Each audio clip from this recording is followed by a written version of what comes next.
صدا گیت گاتا رہوں میں نبی کے، ہو توفیق ایسی عطا یا الہی۔ گیت گاتا رہوں میں نبی کے، ہو توفیق ایسی عطا یا الہی۔ تیرا کرم ہے ذات باری، عطاری ہوں عطاری۔ تیرا کرم ہے ذات باری، عطاری ہوں عطاری۔ نسبت کیا ہے پیاری پیاری، عطاری ہوں عطاری۔ نسبت کیا ہے پیاری پیاری، عطاری ہوں عطاری۔ تیرا کرم ہے ذات باری، عطاری ہوں عطاری۔ پھر اٹھا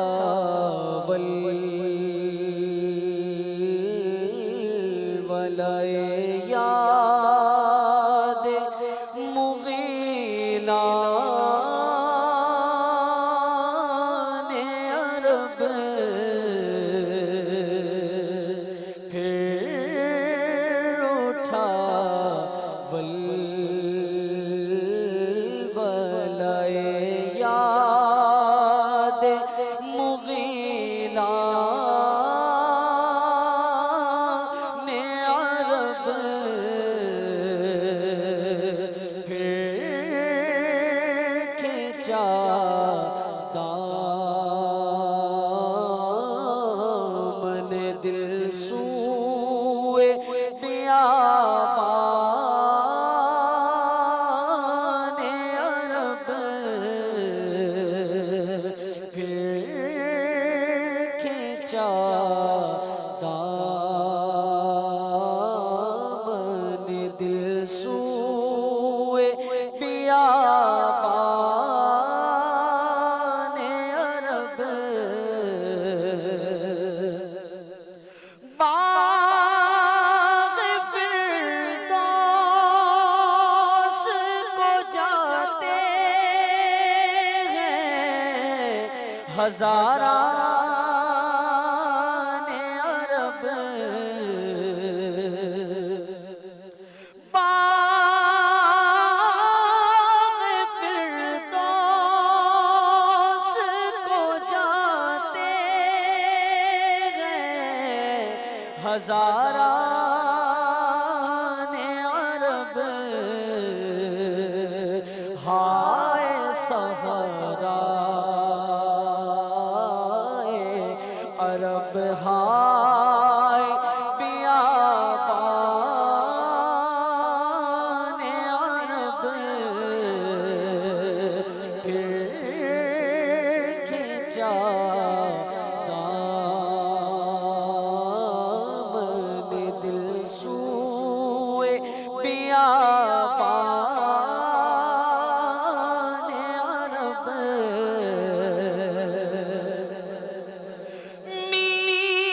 میٹھی باتیں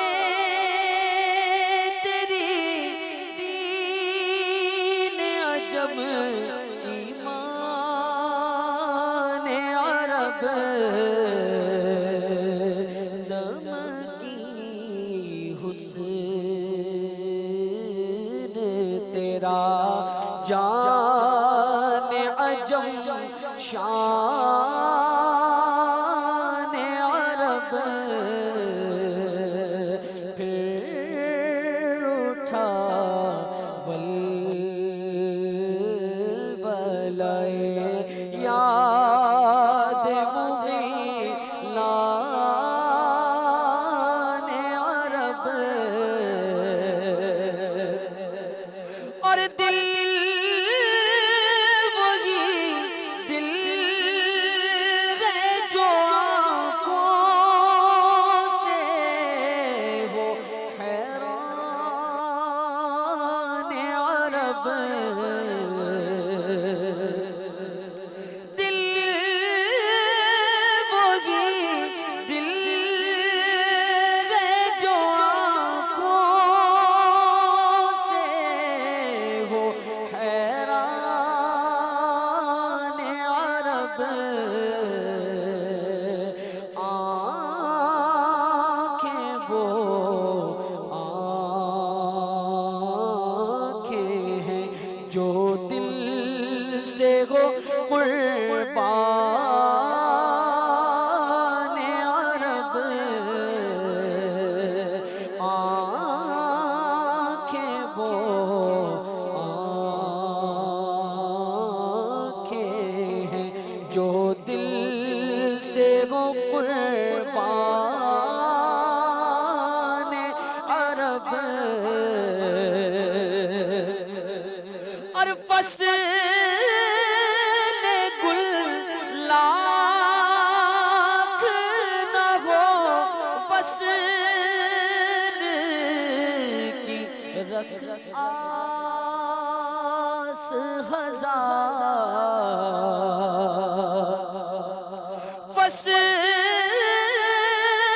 گل لاکھ نہ ہو وصل کی رکھ آس ہزار پھولتے پھلتے ہیں بے فصل گلستان عرب پھولتے پھلتے ہیں بے فصل گلستان عرب فصل گل لاکھ نہ ہو فصل کی رکھ آس ہزار فصل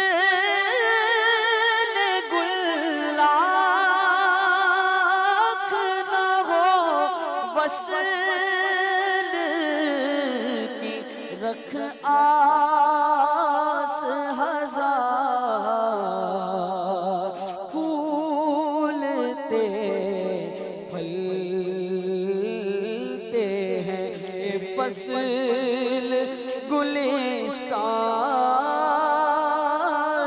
عرب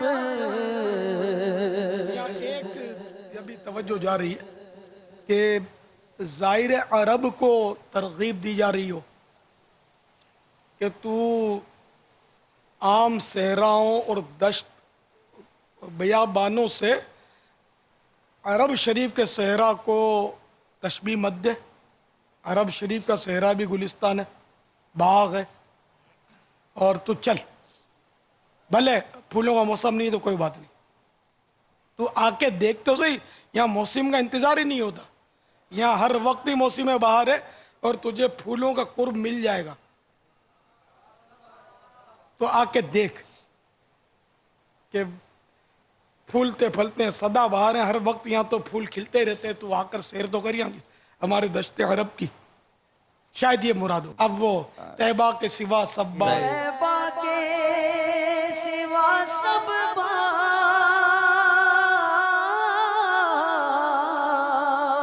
پامال فنا ہوں گے. طیبہ کے سوا سب باغ پامال فنا ہوں گے. دیکھو گے چمن والوں جب عید خزاں آیا. دیکھو گے چمن والوں جب عید خزاں آیا. صدقے ہونے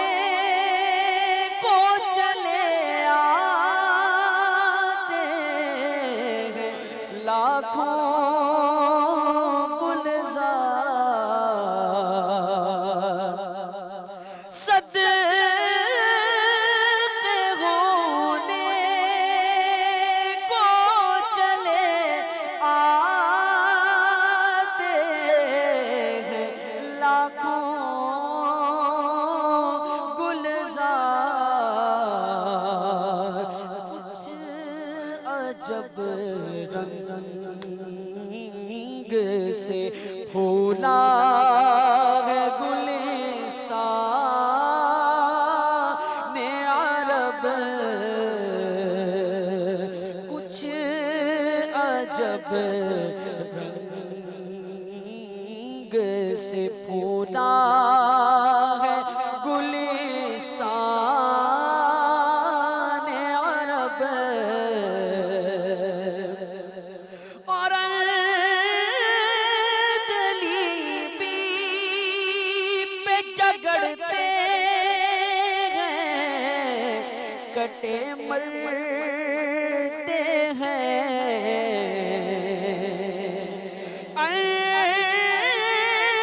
دلیبی پہ جگڑتے ہیں، کٹے مرتے ہیں، گل و بلبل کو لڑاتا ہے گلستان عرب، گل و بلبل کو لڑاتا ہے گلستان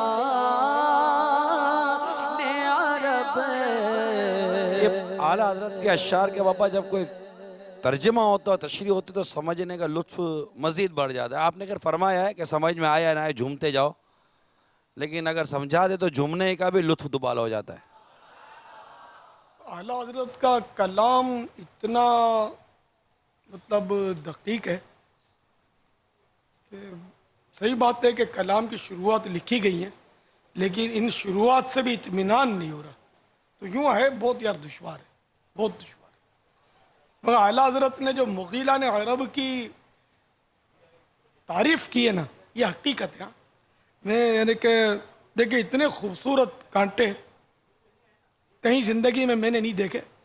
ہم مطلب ابوا شریف حاضری، ابوا شریف جہاں حضرت سیدہ آمینہ رضی اللہ تعالیٰ عنہا کا مزار شریف ہے، گو وہ شہید کر دیا گیا ہے، اور کافی یہاں احتجاج بھی ہوئے تھے،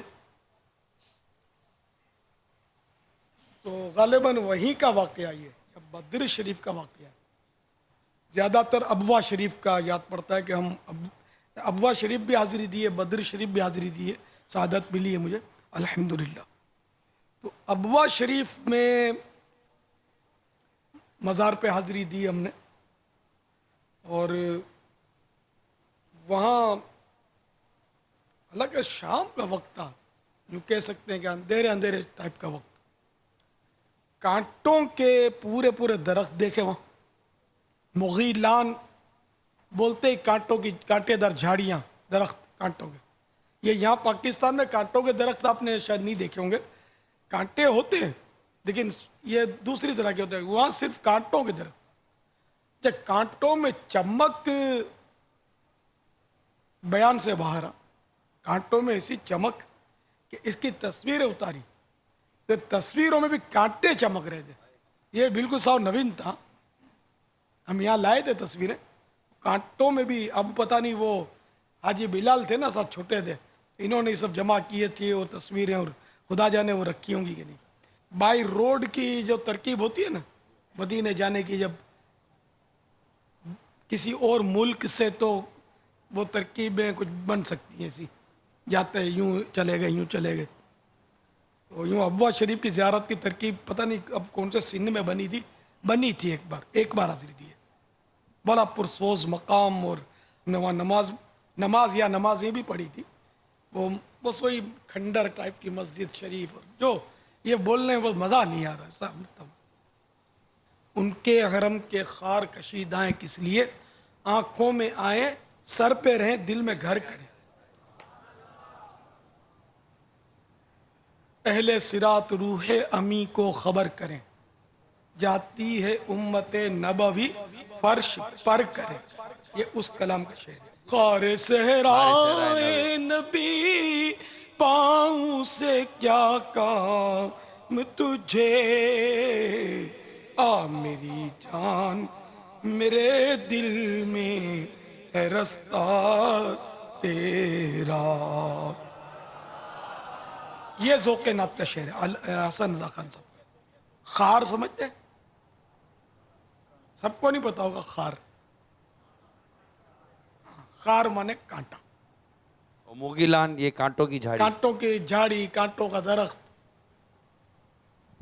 تو یہ موگیلان عرب پر یہ پورا کلام اس سے آپ وضاحت کر رہے تھے بابا کہ عرب شریف یعنی کہ بس وہ نسبت کی بات ہے. میرے آقا عربی ہیں صلی اللہ تعالی علیہ وسلم، تو اعلیٰ حضرت نے عرب شریف پر پورا قصیدہ لکھ دیا. عاشقوں کا تو بس نسبت، یعنی کہ جس شے کو نسبت ہو جائے اپنے محبوب سے، وہ شے بھی محبوب ہوتی ہے، پیاری ہوتی ہے. محبوب مانے پیارا. اب اعلیٰ حضرت نے مدینہ منورہ کے کتوں کا کتنا تذکرہ کیا ہے اپنے کلام میں، کہ نسبت کتا، اس کو بھی نسبت حاصل ہے. تو وہاں کا تو ذرہ ذرہ رشک طور ہے مدینے کا. تو یوں اعلیٰ حضرت امام اہل سنت رحمۃ اللہ تعالی علیہ نے وہ عرب کے کانٹے دار درختوں کی تعریف کی، بلکہ ان میں وہ کشش پائی کہ پھر اٹھا. یعنی یہ پہلے تو ہوا تھا لیکن اب ایک بار پھر اٹھا. ولولہ یاد مغیلان عرب، آئے ہے. ایک بار پھر مجھے عرب کے کانٹے دار درختوں کی یاد ستانے لگی. پھر کھینچا دامن دل سوئے بیابان عرب. لوگ آبادیوں کی طرف دوڑتے ہیں لیکن اعلیٰ حضرت کو مدینہ شریف کے بیابان یاد آ رہے ہیں. جنگل، بیابان، جہاں ظاہری انسانی آبادیاں نہ ہو، اور ان کی طرف دل کھینچ رہا ہے میرا. یہ کیسا تخیل ہے، یہ کیسا خیال ہے بابا؟ اس میں عشق و محبت کے کون سے مطلب مدنی پھول ہیں؟ کتنے کون سے مدنی پھول نہیں ہے، کیونکہ ہم لوگ تو ہے نا نفسیاتی مریض ہیں. تو بھیڑ بھاڑ، شو شاہ، خوبصورتی، چمک دمک اور لائٹنگ اور ڈیکوریشن، تو ہم کو اس میں مزہ آتا ہے. یہ اعلیٰ حضرت ویرانوں کی طرف رخ کر رہے ہیں، وہاں میرا دل کھینچ رہا ہے. میں عرب کا ویرانہ، اس لیے کہ اس کو آقا سے نسبت حاصل ہے. یہ سب عشق کی باتیں ہیں.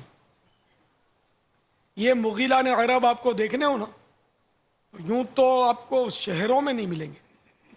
یہ اللہ آپ کو توفیق دے، حج کی سعادت بخشے، اور آپ پیدل حج کا کوئی ایسا سبب بن جائے. ایسا قافلہ اگر ساتھ میں امی ہوئی، بوڑھے ابو ہوئے تو پیدل نہیں ہو سکتا. بالکل یعنی چھڑے مرد ہوں، اسلامی بھائی ہوں، تو وہ، اور نوجوانوں کو ان میں عمر رسیدہ نہ ہو تو وہ ہمت کریں پیدل جائیں نا.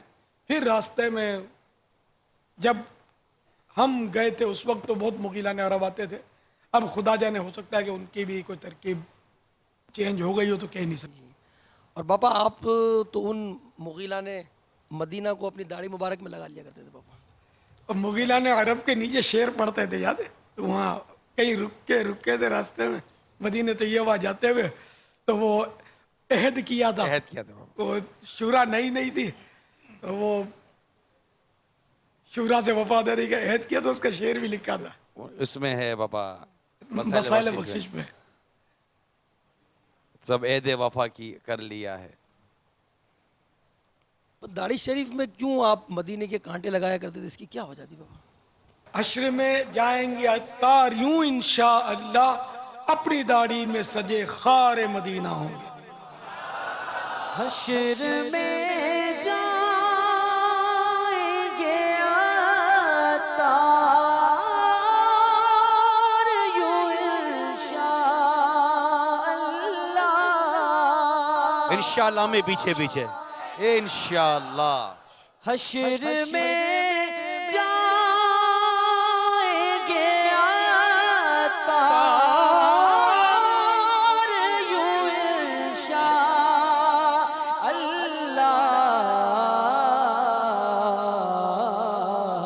اپنی داڑھی میں سجے خار مدینہ ہوں گے. اپنی داڑھی میں سجے خار مدینہ ہوں گے انشاءاللہ. تو کبوتر مدینہ کے پر جی ہاں کبوتر مدینہ کے پڑھا گیا اب مگر یہ وہاں وہیں ہو سکتا ہے، عوام میں نہیں ہو سکتا، یہ اپنے ماحول میں یہ ہو سکتا ہے. یہ نہیں سمجھ میں آتا کئیوں کو، اس کا نہیں. ان کو سمجھاؤ نا. عوام کو سمجھ میں آئے گا بھی نہیں اور سمجھانا ممکن بھی نہیں ہے، ہر جگہ یہ ہو بھی نہیں سکتا. تنفیر عوام کا باعث ہوگا یا پھر وہ کہ شہرت کے لباس شہرت میں آ جائے گا. کیفیت کی چار بات آدمی لوگ انگش نمائی کریں گے نا. کیفیت کی بات نہیں. نہ یہ کوئی عبادت اس کو قرار دیں گے، نہ کوئی حدیثوں سے ثابت. تو یہ کہ عشق و مستی کا معاملہ ہے تو وہ عارضی طور پر اپنے مخصوص عیسائی بھائیوں میں یہ لگا لیا تو صحیح ہے، تو اس پر کوئی حکم نہیں لگے گا. اگر عوام میں یوں لگا کے پھریں گے تو بالکل حکم لگے گا، انگلی اٹھے گی. لباس شہرت کا حکم لگے گا. لباس شہرت یعنی اگر کوئی یوں پر لگا کر یہ گھومے گا تو لوگ اس پر انگش نمائی کریں گے، انگلی اٹھائیں گے. تو ایک مسلمان کی اس میں ایک وہ بظاہر تو ذلت ہے یا ذلت ہے، یا جن کو پتا ہو بولیں گے بڑا عاشق رسول ہے، بڑا عاشق. جیسے کہ اتنا سادہ لباس کہ جس پر لوگ انگلی اٹھائیں وہ بھی لباس شہرت، اور اتنا مطلب شوخ لباس کہ جس پر لوگ انگلی اٹھائیں، بھڑکیلا ایک دم شوخ کہ جس پر لوگ انگلی اٹھائیں، تو وہ بھی لباس شہرت. اعلیٰ حضرت نے لباس شہرت کی یہی تعریف لکھی ہے کہ جس پر انگش نمائی کی جائے. تو اب اگر وہ کانٹے داڑھی میں لگا کر گھومے گا تو انگش نمائی تو ہوگی نا. اب وہ کس کس کو وضاحت کرے گا کہ یہ مدینے کے کانٹے ہیں. اب وضاحت کرے گا تو لوگ بولیں گے عاشق رسول ہے، جو عاشق رسول بولیں گے عاشق رسول ہے، اور جو اتنا نہیں سمجھ آتی ہوئی پھر بھی مذاق اڑائیں گے. جیسے سگے مدینہ کا مذاق اڑاتے ہیں، باقاعدہ ہیڈنگ لگاتے ہیں سگے مدینہ کو قتل کر دو. اس سگے مدینہ سے مراد معروف سگے مدینہ نہیں ہے، لیکن یہ پھر وہ روایت لکھیں گے نیچے، اور حدیثیں بالکل حق ہیں. لیکن ہم جو اپنے آپ کو سگے مدینہ کہتے ہیں تو وہ 4 پاؤں والا کتا ہے نہیں، پھر ہر کتے کو قتل کرنے کا ہے نہیں. وہ کالا کتا جس کی 2 چتیاں ہوں وہ شیطان ہے. حدیث شریف میں اس کے لیے ہے کہ اس کو قتل کر دو. تو اب اس سے مراد ہر سگے مدینہ، اور کوئی انسان اگر اپنے آپ کو بطور عاجزی یا محبت سگے مدینہ کہتا ہے اس کو قتل کر دو. کس کس کو قتل کرو گے؟ حضرت علامہ جامی قدس سرہ السامی بہت بڑے بزرگ، اعلیٰ حضرت ان کو عارف باللہ لکھا، اور یہ آج کل کے تھے بھی نہیں، 150 سال کے نہیں ہیں، یہ بہت پرانے بزرگ ہیں. تو انہوں نے مطلب یعنی کہ شعر لکھا ہے، سگت را کاش جامی نام بودے کہ آید بر زبانت گاہے گاہے. یا رسول اللہ کاش آپ کے کسی کتے کا نام جامی ہوتا، اس بہانے ہی کبھی کبھی آپ کی زبان پر جامی کا نام آ جاتا. اب ان کے لیے کیا حکم لگائیں گے؟ تو یہ تو اعلیٰ حضرت کے مریدوں میں سے نہیں تھے، اعلیٰ حضرت سے صدیوں پرانے بزرگ ہیں. تو یہ بہرحال اس کے دلائل پڑھنے ہو تو سگے مدینہ کہنا کیسا، یہ رسالہ مکتبۃ المدینہ سے پڑھیں، انشاءاللہ عز و جل سارا ذہن صاف ہو جائے گا انشاءاللہ عز و جل. پڑھنے کے بعد خود بھی سگے ہاں مدینہ بولنا بالکل شروع کہیں کر گے دیں انشاءاللہ. کہ میں سگے مدینہ ہوں. الحمدللہ باپ آپ کا بیان بھی ہے اس پر ایک. الحمدللہ. یعنی ہے ہی نہیں، مطلب اگر سگے مدینہ اس لیے نہ کہا جائے کہ آپ نے آپ کو جانور سے کیوں تشبیہ دی، تو مولا مشکل کشا کو تو بچہ بچہ شیر خدا کہہ رہا ہے. شیر بھی تو ایک جانور ہی کا تو نام ہے، اور جانور بھی وہ کہ جس کا تھوک ناپاک ہے. لیکن ظاہر ہے کہ یہ جس میں عقل نہیں وہی اس طرح کے اعتراضات کرتا ہے. عقل مند سمجھتا ہے کہ کتے سے تشبیہ دینا وفادار، وفا کی طرف علامت ہے، عاجزی کی طرف یہ اشارہ ہے، اور شیر خدا سے مراد ہے کہ بہادر، نہ کہ 4 پاؤں والا اور دم والا شیر. یہ مراد ہرگز نہیں ہے. مولا مشکل کشا ان چیزوں سے پاک تھے. وہ شیر خدا اللہ کے شیر ان مانو کرتے کہ بہادر تھے. خود وہ سیدنا حمزہ رضی اللہ تعالیٰ عنہ کو تو پیارے آقا صلی اللہ علیہ وسلم نے لقب دیا تھا. حدیث شریف میں یہ خود سرکار صلی اللہ تعالیٰ علیہ وآلہ وسلم نے سید الشہداء سیدنا حمزہ رضی اللہ تعالیٰ عنہ کو یہ لقب دیا کہ حمزہ اللہ اور اس کے رسول کے شیر ہیں. تو کیا سرکار صلی اللہ علیہ وسلم نے عظمت انسانیت کی توہین کر دی؟ معاذ اللہ. ایک صحابی کے بارے میں روایتوں میں ان کا حمار لقب ہے. حمار مانے خوطہ، گدھا. ایک صحابی کا لقب ہے سفینہ. تو یہ وہ مطلب بس وہ کچھ پیٹ میں شاید درد اور ہوتا ہے عام طور پہ، تو وہ ہوتا رہتا ہے. پیٹ میں درد ہوتا ہے، کبھی آہ کرے گا، کبھی ہائے کرے گا، کبھی ہو کرے گا، کبھی واویلا کرے گا. تو یہ ہوتا ہے ادھر آ جاوے تو اس کو جس دوا- کے جیسے نصیب یار. ادھر آ جاوے تو دوا مل جائے گی بابا انشاءاللہ. انشاءاللہ. نصیب اپنا اپنے کیا کر سکتے ہیں. جس کو عشق رسول کا جام ملا نہیں ہے اس کو سمجھائے کون کہ اس میں کس طرح کی لذت ہوتی ہے. یہاں آئیں گے اور پرانے زہر کا اتارا ہوگا تو پھر جام اثر کرے گا نا. دعوت اسلامی میں آ اثر جاؤ نہیں بابا، کرے گا. دعوت اسلامی میں آ جاؤ. انشاءاللہ عشق رسول کے بھر بھر کے جام پینے کو ملیں گے. تم دعوت اسلامی جانتے ہو کیا ہے تم دعوت اسلامی کو جان کیا ہے یہ؟ جانتے ہو کیا جانو؟ فیضان مدینہ ہے، فیضان مدینہ ہے، فیضان مدینہ ہے، فیضان مدینہ ہے. صلو علی الحبیب. صلی اللہ تعالی علی محمد. وہ مدینے کی باتیں ہو رہی تھی.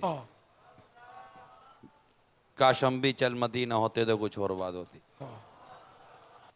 چلو مل کے کرتے ہیں ذکر مدینہ، چلو مل کے کرتے ہیں ذکر مدینہ، پہنچ جائیں گے انشاءاللہ اللہ مدینہ. عجب رنگ پر ہے بہار مدینہ، عجب رنگ پر ہے بہار مدینہ، کہ سب جنتے ہیں نثار مدینہ، کہ سب جنتے ہیں نثار مدینہ، کہ سب جنتے ہیں نثار مدینہ. اب سب جنتیں نثار مدینہ. یہ کیا؟ سب جنتیں 7 جنتیں ہیں نا. نثار مدینہ. شعر کا ظاہری مطلب تو یہ نثار سے مراد یہاں مطلب محاورے ہوتے ہیں کہ یعنی کہ ایک تو نثار وہ ہونا کہ اپنے وجود کو ختم کر دینا. یہاں یقیناً یہ مراد نہیں ہے. یہاں آگے ہے نا عجب رنگ پر ہے بہار مدینہ، یعنی مدینے کی بہار کی شان ایسی ہے کہ اس کے سامنے جنت کا حسن بھی کچھ نہیں. مفہوم یہاں یہ سمجھ میں آ رہا ہے. وہ جنت کا حسن سارا اس میں سمٹ کر آیا. یوں یہ وہ سمٹ کر آیا نا، سمٹ کر آیا وہ الگ بات ہے. یعنی کہ حسن جنت مدینے کے حسن کے سامنے کچھ نہیں. یہ محاورے یہ بھی ہیں. مدینے کے حسن کے سامنے پانی بھرے. مدینے کا، یا اس کو اور اگر سادہ الفاظ میں لو تو یہ کہ جنتوں سے مدینہ حسین تر ہے. قربان ہونا برابر ہے، لیکن اس شعر میں یہ معنی نہیں لیں گے کہ وہ جنتوں کا وجود ختم ہو جائے، کیونکہ یہ تو محال ہے. محاورہ ہے نا، میں تجھ پر نثار، میں تجھ پر قربان. تو عجب رنگ پر ہے بہار مدینہ کہ سب جنتیں ہیں نثار مدینہ. یا یہ کہ ساری جنتیں بھی مدینے پر رشک کرتی ہیں اور مدینے کے گن گاتی ہیں، ان پر قربان جاتی ہیں، نثار جاتی ہیں، فدا ہوتی ہیں، واری ہوتی ہیں. اس طرح تو تو مفہوم یہی بنے گا نا کہ وہ مدینہ جو ہے وہ جنت سے حسین ہے. مدینہ مدینہ ہے، مدینہ مدینہ جنت جنت ہے. جنت جنت ہے. مدینہ مدینہ مدینہ مدینہ مدینہ مدینہ عجب رنگ پر ہے بہاریں مدینہ کے سب جنتیں ہیں نثارے مدینہ کے مدینہ مدینہ مدینہ مدینہ ہمارا مدینہ ہمیں جان و دل سے ہے پیارا مدینہ سہانا سہانا دلارا مدینہ ہر عاشق کی آنکھوں کا تارا مدینہ رہے ان کے جلوے بسے ان کے جلوے میرا دل بنے یادگار مدینہ رہے ان کے جلوے بسے ان کے جلوے میرا دل بنے یادگار مدینہ کہاں کوئی روتا ہے جنت کی خاطر رلاتی ہے عاشق کو یاد مدینہ مراد دل بلبل بے نوا دے خدایا دکھا دے بہار مدینہ مراد دل بلبل بے نوا دے خدایا دکھا دے بہار مدینہ یہاں پیارا کعبہ وہاں سبز گنبد یہ مکہ بھی میٹھا تو پیارا مدینہ پھرو گرد کعبہ پیو آب زمزم میں پھر آ کے دیکھو تمہارا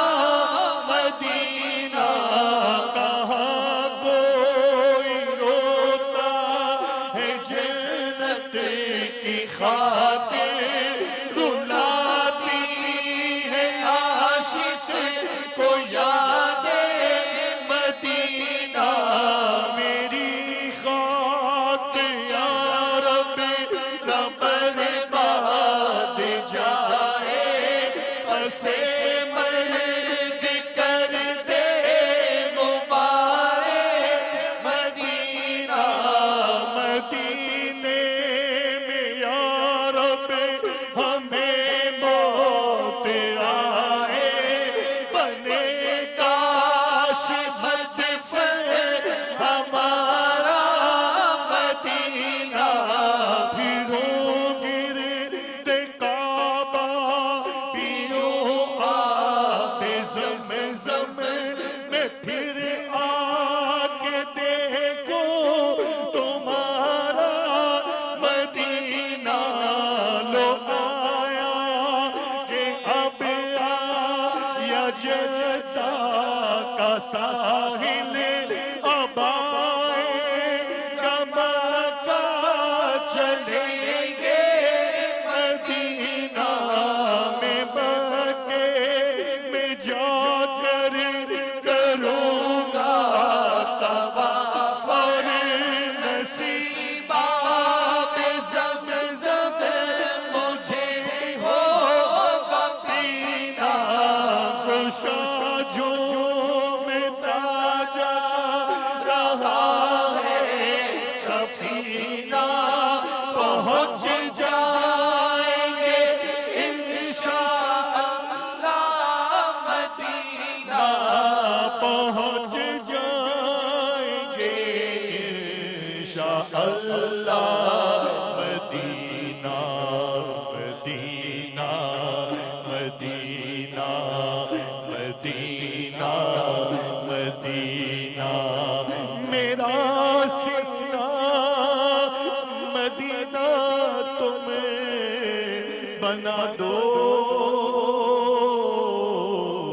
سکے تار پر اب تو کرم ہو جدھر دیکھو مدینے کا حرم ہو کرم ایسا شاہ ہے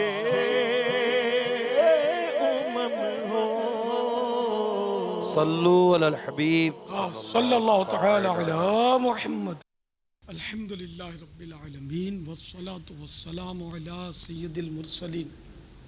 اما بعد فاعوذ باللہ من الشیطان الرجیم.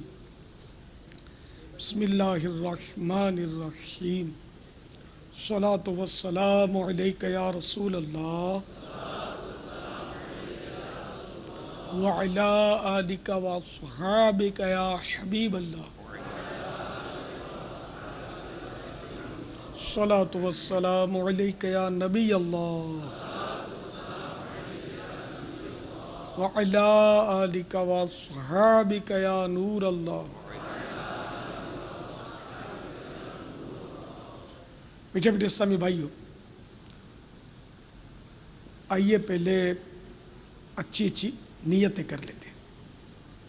اللہ کی رضا پانے اور ثواب کمانے کے لیے اچھی اچھی نیتیں کرتا ہوں. حسب حال اچھی اچھی نیتیں کرنی ہے. نیچے نگاہیں رکھ کر توجہ کے ساتھ کریں گے تو نیتیں ہو پائیں گی، ورنہ دشوار. اول تا آخر مدنی مذاکرے میں شریک رہوں گا.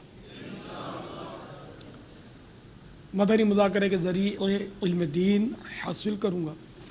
کپڑے یا بدن، سر یا داڑھی کے بال سہلانے، دھاگے نوچنے، انگلیوں سے کھیلنے، ادھر ادھر دیکھنے، باتیں کرنے، ٹیک لگانے، پردہ نہ ہونے کی صورت میں گھٹنے کھڑے کر کے دوسروں کے لیے بدنگاہی کا باعث بننے، گھٹنوں میں سر رکھنے، دوسروں کو اشارے کرنے، اٹھ کر چل پڑنے وغیرہ سے بچتے ہوئے علم دین کی تعظیم کی خاطر جہاں تک ہو سکا دو زانو بیٹھ کر علم دین سمجھنے کے لیے نگاہیں نیچی کیے خوب کان لگا کر سنوں.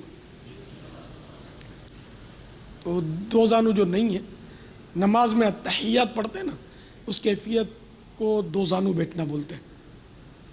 صلو علی الحبیب وغیرہ سن کر ثواب کمانے اور صدا لگانے والے کی دلجوئی کے لیے نمایاں آواز سے جواب دوں گا. ضرورت سمٹ سرک کر دوسروں کے لیے جگہ کشادہ کروں گا. دھکا وغیرہ لگا صبر کروں گا. گھورنے جھڑکنے الجھنے جھگڑنے سے بچوں گا. خاص باتیں لکھ لوں گا. حسب موقع عز و جل صلی اللہ تعالی علیہ وآلہ وسلم رضی اللہ تعالی عنہ اور رحمت اللہ تعالی علیہ پڑھوں گا. مدنی مذاکرے کے بعد خود آگے بڑھ کر سلام و مصافحہ اور انفرادی کوشش کروں گا. بنیت ادائے سنت بات کرتے ہوئے مسکراتا رہوں گا. آج کے مدنی مذاکرے اور اب تک کی میرے پاس موجود نیکیوں پر اللہ کی رحمت سے ملنے والا اجر برائے صالح ثواب جناب رسالت مآب صلی اللہ تعالی علیہ وآلہ وسلم، جملہ انبیاء و مرسلین، خلفاء راشدین، امہات المؤمنین، تمام صاحبہ و تابعین و تبعی تابعین، ائمہ مجتہدین، علماء کاملین، مشائخ عاملین، مفسرین، محدثین، تمام بزرگان دین، کل مؤمنات و مؤمنین، کل مسلمات و مسلمین، جمیع شہدائے کربلا، اسیران کربلا، تمام اہل بیت اطہار، مفتی دعوت اسلامی حاجی مشتاق، اعلیٰ حضرت غوث پاک امام اعظم، تمام مدنی قافلوں کے مسافرین جو ہر ماہ 3 دن پابندی سے سفر کرتے ہیں، اور مدنی برقع پہننے والیاں اور مدنی انعامات کے عاملین و عاملات، آمین بجاہ النبی صلی اللہ علیہ وسلم. صلو علی الحبیب صلی اللہ تعالی علی محمد. بابا یہ ارشاد فرمائیے کہ کچھ یہ پرسوں کی بات ہے کہ مدنی مذاکرہ ہمارا یہیں جاری تھا، چینل پر لائیو تو نہیں تھے، ذمہ داران جمع تھے، آپ ہماری تربیت فرما رہے تھے. اس میں آپ نے کچھ خوف خدا سے متعلق ارشاد فرمایا تھا کہ خوف خدا ہونا تو سارے مسائل کا مطلب جیسے حل خوف خدا میں ہے. اب یہ خوف خدا کا حصول اور ہمیں نفسیاتی طور پر ہمارے وہ کیفیت نہ ہو، اس کو کوئی دوام نصیب ہو، ایک مستقل طور پر ذہن میں ایسا خوف خدا طاری ہو جائے کہ ہماری یا جو بھی مطلب جیسے ناظرین ہیں جو بے باکیاں ہوتی ہیں اس پر کوئی بندے کو لگام ہو جائے. آپ کہتے تھے خوف خدا لگام ہے، تو یہ خوف خدا کا حصول کس طرح ہمیں مطلب کیسے ملے؟ یہ اس کے لیے یہ کہ مطالعہ خوف خدا کے عنوان سے کیا جائے. خوف خدا کے عنوانات پر بیانات سنے جائیں، VCD سنی جائیں، اور خائفین کی صحبت اگر ملتی ہو تو سونے پہ سہاگا. اور یہ حقیقت یہ کہ اللہ تعالیٰ کی عطا ہے، جس پر کرم ہو جائے تو وہ بس اسے اپنا خوف عنایت فرما دیتا ہے. ورنہ سچی بات ہے کہ دور بڑا بے باکی کا ہے. حلیہ کتنا ہی اچھا ہو، چہرے پر چمڑی کیسی سفید ہو، ساری دنیا اس کو کہتی ہے کہ بڑا نورانی چہرہ ہے، لیکن بعضوں کا دل جو ہے نا وہ خوف خدا سے بالکل خالی ہوتا ہے.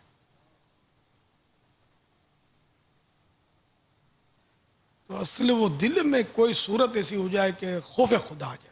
واقعی بولتا ہوں کہ لگام پڑ جائے، یہی تو عرض کر رہا ہوں. ہماری زبان پہ لگام پڑ جائے، ہماری سوچوں پہ لگام پڑ جائے، ہمارے اخراجات پہ لگام پڑ جائے، ہماری بے باکیاں تو دم توڑ جائیں. بے باکی علامت ہی اسی بات کی ہے کہ اس شخص کو خوف خدا نہیں ہے.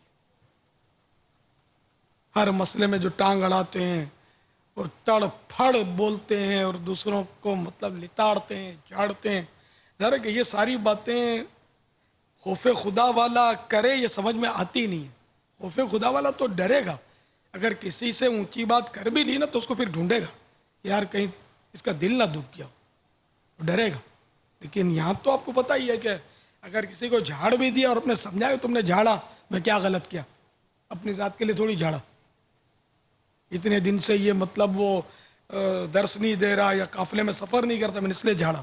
ارے بھائی، قافلے میں سفر کرنا یا درس دینا آخر یہ ایسا کون سا کام تھا کہ یہ اس نے نہیں کیا تو یہ گناہ گار ہو گیا؟ بالفرض یہ گناہ گار ہو گیا، تب بھی تجھے جھاڑنے کا اختیار کس نے دیا؟ تو انڈر اسٹوڈے کے مطلب وہ دین کے لیے بھی جھاڑنے کی اجازت کب اور کس کو ہے، یہ بھی خوف خدا ہی تو سکھائے گا. خوف خدا ہوگا، علم حاصل کرے گا کہ کس کو کہاں اور کتنا جھاڑنا ہے. مثال کے طور پر ابھی مدنی چینل کے ناظرین آپ کے ساتھ ہیں، اب یہ ارشاد فرمائیے کہ گھر میں خوف خدا والا کوئی ہے، اس کے کیا علامتیں ہوں گی؟ انڈر اسٹوڈ ہے کہ وہ گھر میں نمازیں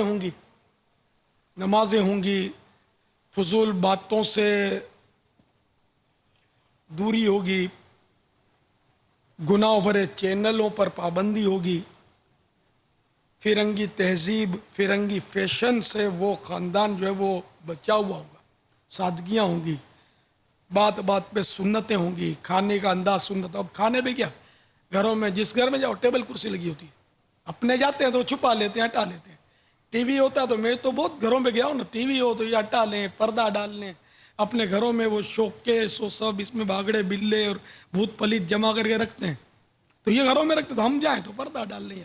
کئی جگہ میں دیکھتا تھا کہ شوپیس خالی کر دیتے تھے، بس خالی کوئی چھوٹا موٹا پھول اور یہ ہو تو رہنے دیتے تھے، باقی سب خالی کر. تو میرے خوف کی وجہ سے تو یہ خوف خدا نہ ہوا نا، کہ باقی یعنی کہ معاذ اللہ رحمت کے فرشتوں پر تو پابندی ڈال رکھی ہے، بت لگا کر تصویریں سجا کر. تو اب اپنے جیسا جائے تو وہ گھر صاف کر دیں. تو یہ خوف خدا کس ٹائپ کا ہے؟ یہ تو خوف بندہ ہوا نا، کہ اپنے سے ڈر کے انہوں نے صاف کر دیا. اللہ کا ڈر ہوتا تو یہ چیزیں گھر میں گھستی کیسے یار، رہتی کیسے؟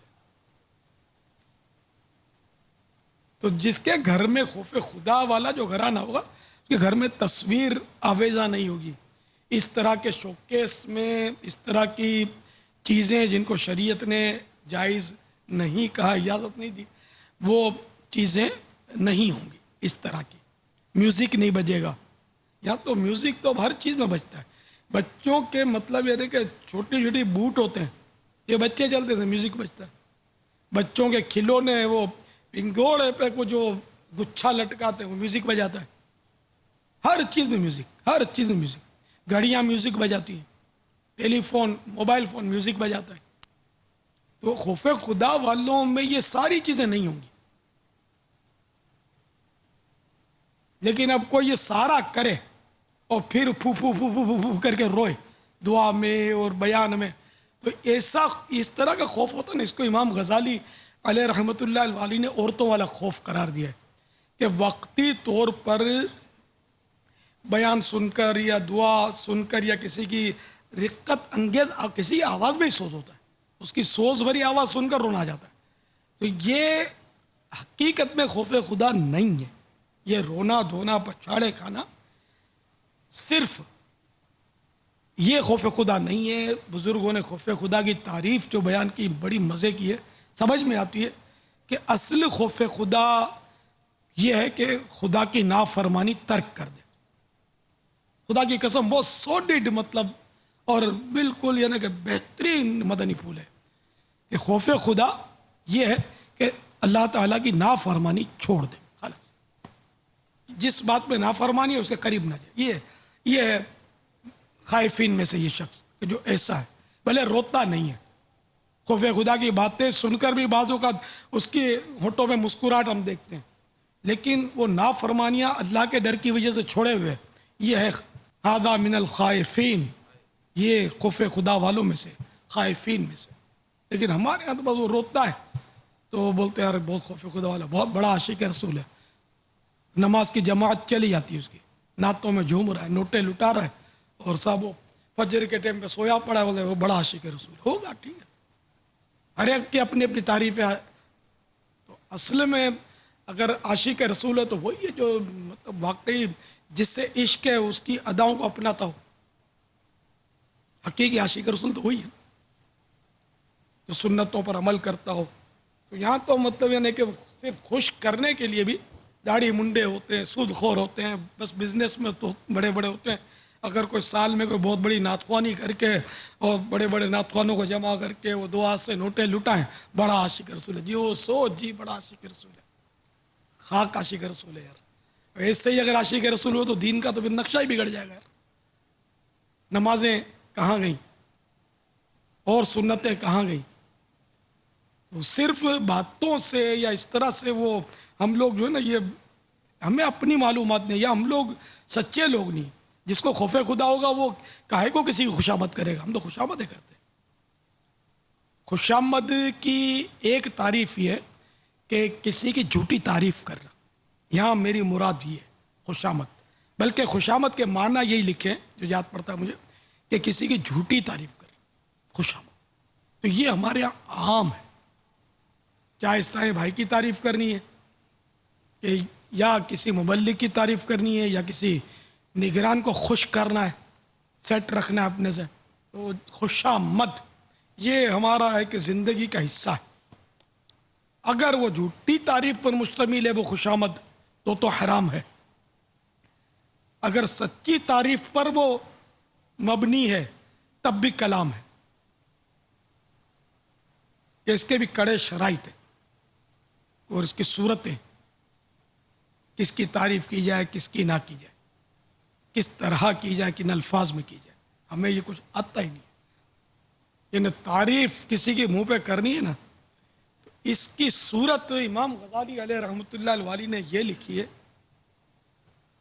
کہ اس کی جس کے منہ میں ہم تعریف کر رہے ہیں نا، یہ اتنا فنا ہے، اتنا مٹا ہوا ہے کہ اس کے منہ پہ تعریف کرنے سے یہ پھولے گا نہیں، خوش فہمیوں میں نہیں پڑے گا کہ میں اچھا آدمی ہوں. اتنا اس کا ذہن منجا ہوا ہے اور ہم اس کو جانتے ہیں کہ یہ پھول نہیں پڑے گا. اور ہم جس انداز میں جس طرح دھنیا کے پیڑ پہ چڑھاتے ہیں تعریفیں کر کر کے. دھنیا کا پیڑ یہ ایک محور ہے، دھنیا کا پیڑ ہوتا نہیں ہے، اتنا سا دھنیا ہوتا ہے. تو یوں ہم مطلب یعنی اتنا اونچا چڑھاتے ہیں، گراتے ہیں دھاڑ کر کے تو پانی بھی نہیں دیتے. ہماری نہ زبان سے خوف خدا کا اظہار ہے، خالی خوف خدا کی باتیں، خوف خدا کی حکایتیں بیان کر دینا، یہ صرف خوف خدا نہیں ہے. اصل کردار میں خوف خدا کی جھلک پائی جائے، ایسے نایاب نہ سے کمیاب ہیں ایسے لوگ مزاروں میں چلے گئے، کئی غاروں میں چھپے ہوں گے، باقی تقریباً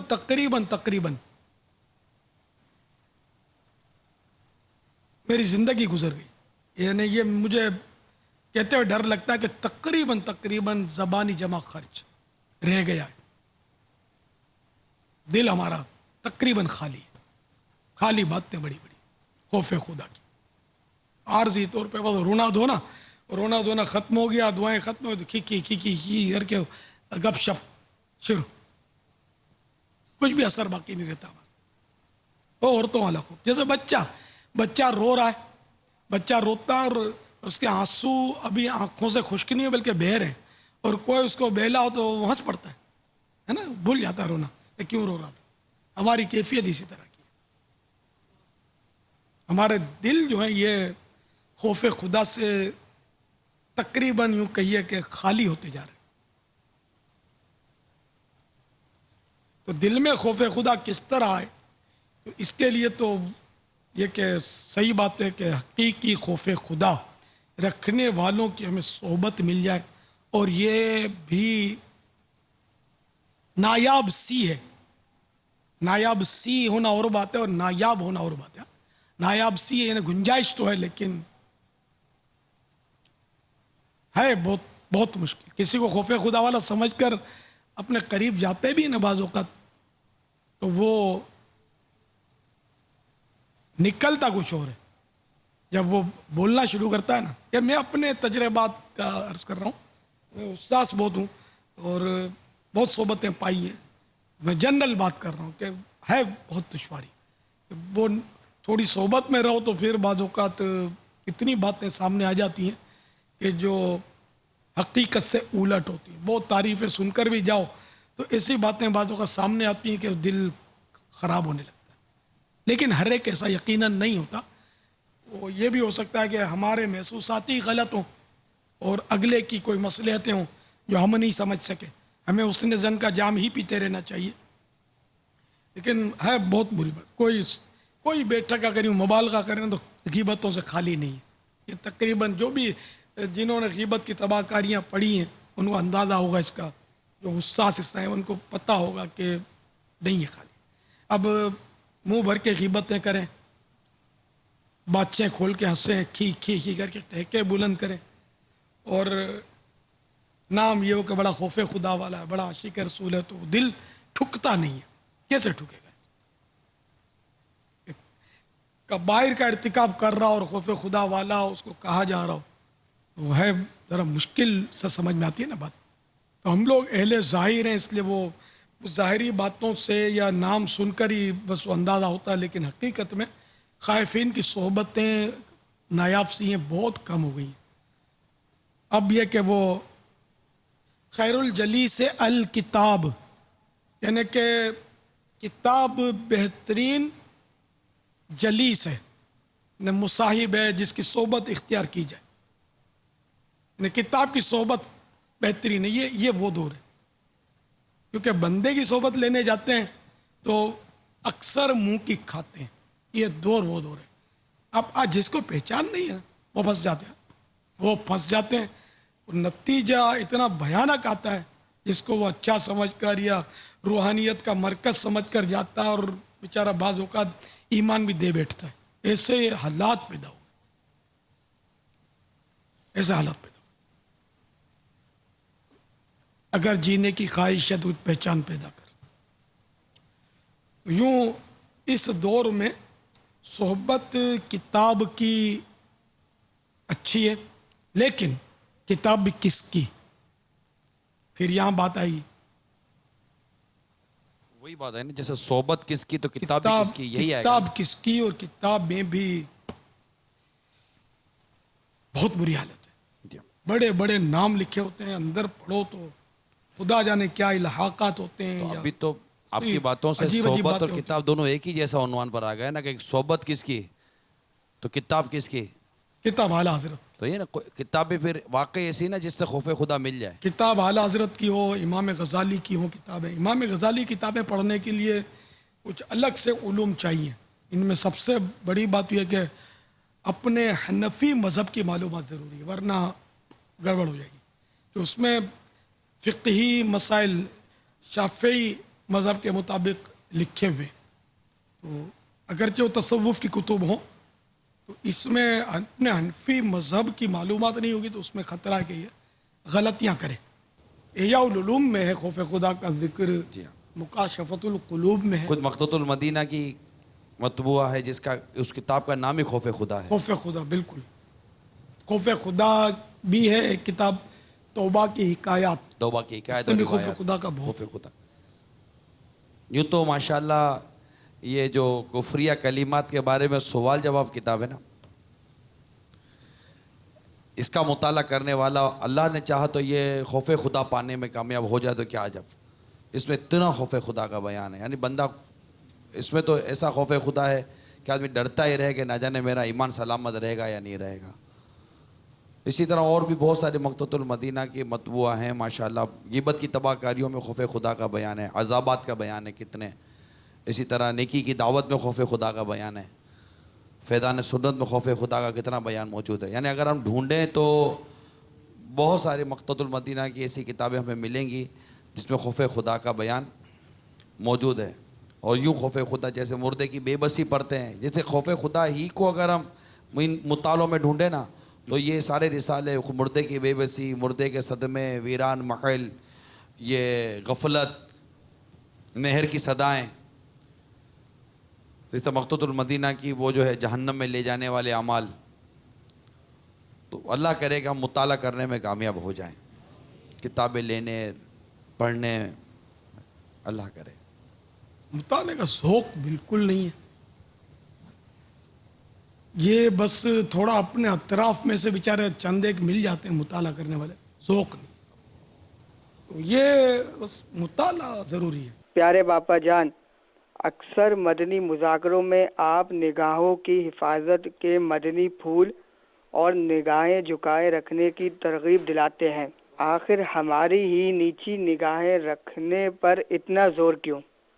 اصل مسئلہ ہم لوگ جو نگاہیں نیچی رکھنے کا زور دے رہے ہیں نا، کہ بدنگاہی کا سامان چاروں طرف ہے. اب روڈ پہ نکلو تو یہ سائن بورڈ، یار دیکھنے والے ہیں کیا سائن بورڈ؟ یار عورتیں، جوان عورتیں، گندی تصویریں، ان کی نخروں والی تصویریں، کیا نہیں ہے مطلب روڈوں پہ. اب سامنے دیکھو تو اسکوٹر پہ جا رہی ہے، چٹیاں لے رہی ہے اس کی. اب عورت کے کھلے ہوئے بال، اجنبیہ کے، غیر عورت کے ان کھلے ہوئے بالوں کو قصداً ارادتاً دیکھنا حرام ہے. ٹھیک ہے، اب پہلی نظر پڑ گئی، جو اچانک پڑی وہ معاف ہے، لیکن آپ خود سمجھتے ہیں کہ وہ نظر کو لوٹانا یہ بھی بعضوں کا دشوار ہو جاتا ہے، اتنا یہ عام ہے. تو اس لیے وہ نظر نیچے رکھنے کی عادت ہوگی نا تو اس کا بہت فائدہ ہوگا. اب ہوائی جہاز میں جاتے ہیں، ایئر ہوسٹس ہوتی ہے، شاید ان کے لیے جوان ہونا بھی شرط ہے، اور سنا تھا کہ کنواری ہونا بھی شرط ہے.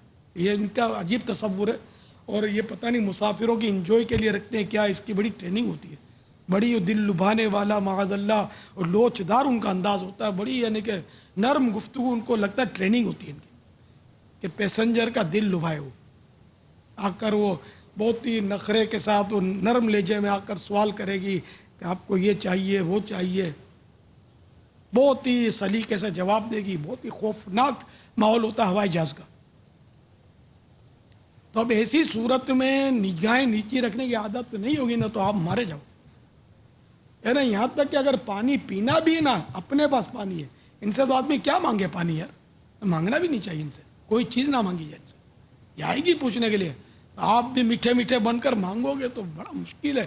کیسے اپنے آپ کو بچاؤ گے؟ ہے جوان اور بے پردگی شرط ہے، برقعے والی تھوڑی ہوتی ہے. تو اب اس سے پانی مانگو گے تو بھی مصیبت. اپنا پانی پیو گے تب بھی آزمائش. پانی پیو گے تو پانی پینے میں ظاہر ہے کہ پانی یوں نہیں پیو گے، یوں پیو گے، یوں پیو گے، اور آنکھیں جا کر وہ کھڑی ہوتی ہے اکثر ایئر ہوسٹس پہ پڑیں گی. تو اس لیے اس میں یہ آپ کو پریکٹس کرنی ہوگی کہ جب بھی ایسے مواقع پر پانی پیے، چائے پیے، کوئی چیز کرے تو یہ بھلے یوں دیکھ کے پی رہے ہیں، اب اوپر ہوئی آنکھیں تو آنکھیں آپ کی بند ہو. اب یہ اگر کھڑی بھی ہے بڑھیا تو یہ اپنے کو نظر نہ آئے. یہ سب پریکٹس کرنی پڑے گی. یہ کب ہوگی؟ جب خوف خدا ہوگا. خوف خدا ہمارے اندر بہت بہت بہت کم ہو گیا, تو اس لیے وہ بس یہ رہنمائی نہیں ہو پا رہی. صلو علی الحبیب صلی اللہ تعالی علی محمد. مسلک کا تو امام ہے الیاس قادری, مسلک کا تو امام ہے الیاس قادری, تدبیر تیری تام ہے الیاس قادری, تدبیر تیری تام ہے الیاس قادری, فکر رضا کو کر دیا عالم پہ آشکار, یہ تیرا اونچا کام ہے الیاس قادری. سرمستی رضا کی ہر عالم میں دھوم ہے, سرمستی رضا کی ہر عالم میں دھوم ہے, ساقی دور جام ہے الیاس قادری, مسلک کا تو امام ہے الیاس قادری. فیضان سنت نبی پھیلاتا ہے تیری, تحریک کو دوام ہے الیاس قادری. کی خوشبوؤں سے زمانہ مہک اٹھا, کی خوشبوؤں سے زمانہ مہک اٹھا, احسان تیرا عام ہے الیاس قادری, مسلک کا تو امام ہے الیاس قادری. امریکہ یورپ ایشیا افریقہ ہر زمین کرتی تجھے سلام ہے الیاس قادری. تنہا چلا تو ساتھ تیرے ہو گیا جہاں, تنہا چلا تو ساتھ تیرے ہو گیا جہاں, تیرا کلام ہے الیاس قادری, میٹھا تیرا کلام ہے الیاس قادری. مسلک کا تو امام ہے الیاس قادری. سر پر امام ماتھے پہ سجدوں کا نور ہے, سر پر امام ماتھے پہ سجدوں کا نور ہے, جو بھی تیرا غلام ہے الیاس قادری.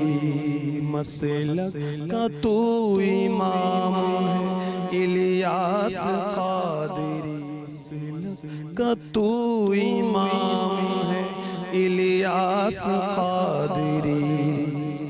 سایہ ہے تیرے سر پہ دعائے خواص کا, تو مر جائے عوام ہے الیاس قادری.